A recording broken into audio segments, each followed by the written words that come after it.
शनि देव को तेल क्यों चढ़ाया जाता है? शनि देव को महादेव ने सभी के कर्मों के हिसाब से उन्हें फल देने का दायित्व सौंपा।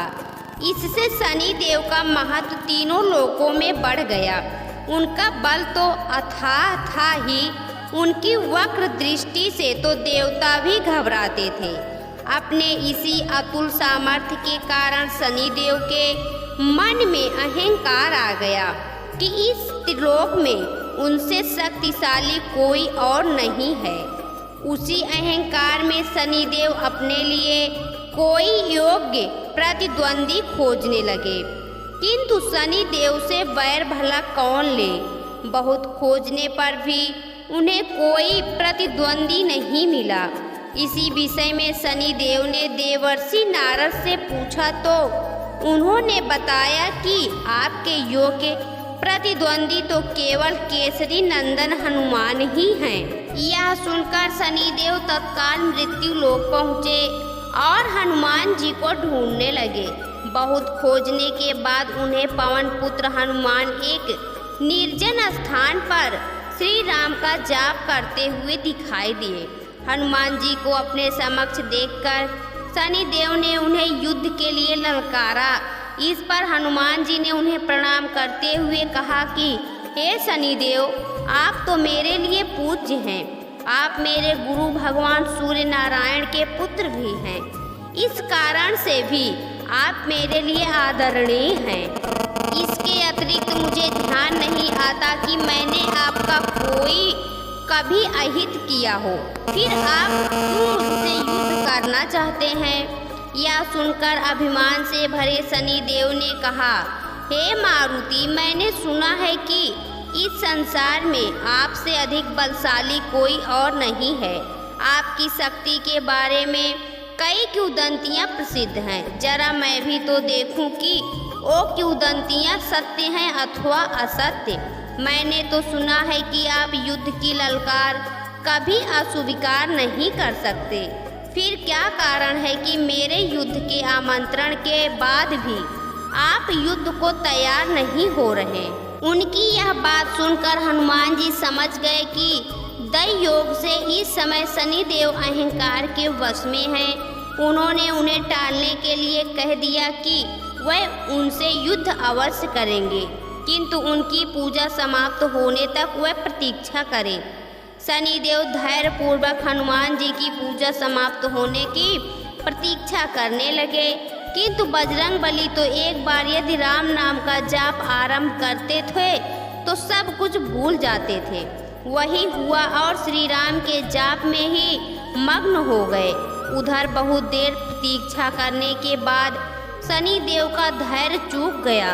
वह बार बार हनुमान जी को युद्ध के लिए ललकारने लगे।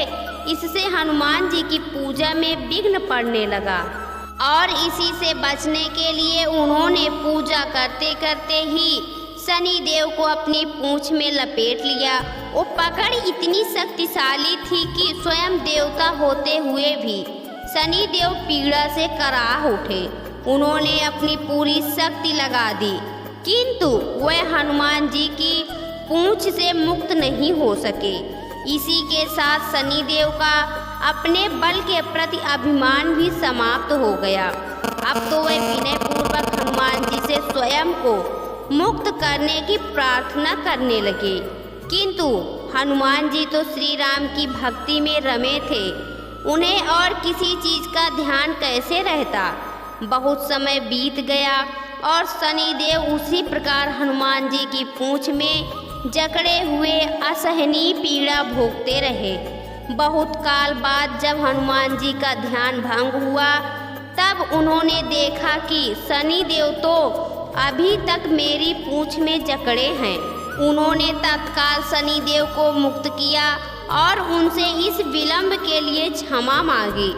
इस असाधारण शक्ति के स्वामी होने के बाद भी हनुमान की विनम्रता देखकर शनिदेव बड़े प्रसन्न हुए।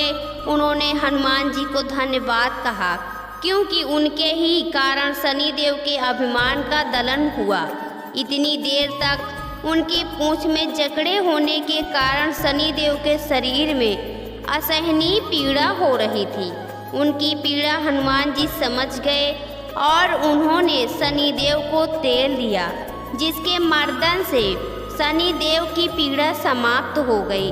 तब शनिदेव ने हनुमान जी को कहा, हे महाबली, आज आपने न केवल मेरे अभिमान को भंग किया है, बल्कि मुझे इस असहनीय पीड़ा से मुक्ति भी दिलवाई है। मैं आपको वरदान देता हूँ कि आपका जो कोई भी भक्त यदि मुझे तेल अर्पण करेगा, मैं उस पर अपनी कुदृष्टि नहीं डालूंगा। यदि कोई मेरी कुदृष्टि से पीड़ित हो तो आपकी पूजा करने से वो उस पीड़ा से उसी प्रकार मुक्त हो जाएगा, जिस प्रकार आज आपने मुझे इस पीड़ा से मुक्त किया है। तभी से शनिदेव को तेल चढ़ाने की प्रथा आरंभ हुई। कहते हैं कि शनिवार के दिन शनिदेव को तेल चढ़ाने से उनकी कुदृष्टि हम पर नहीं पड़ती। यही नहीं, शनिदेव को तेल चढ़ाने से हम स्वतः ही महाबली हनुमान जी की कृपा के पात्र बन जाते हैं। शनिदेव को तेल चढ़ाते समय उस तेल में अपना चेहरा देखने से हम पर जितनी बुरी शक्तियों का असर होता है वो समाप्त हो जाता है। दोस्तों, आपको यह पौराणिक कथा कैसी लगी कमेंट बॉक्स में ज़रूर बताएं। वीडियो को लाइक करें, शेयर करें और हमारे चैनल को सब्सक्राइब करना ना भूलें। वीडियो देखने के लिए आपका बहुत बहुत धन्यवाद।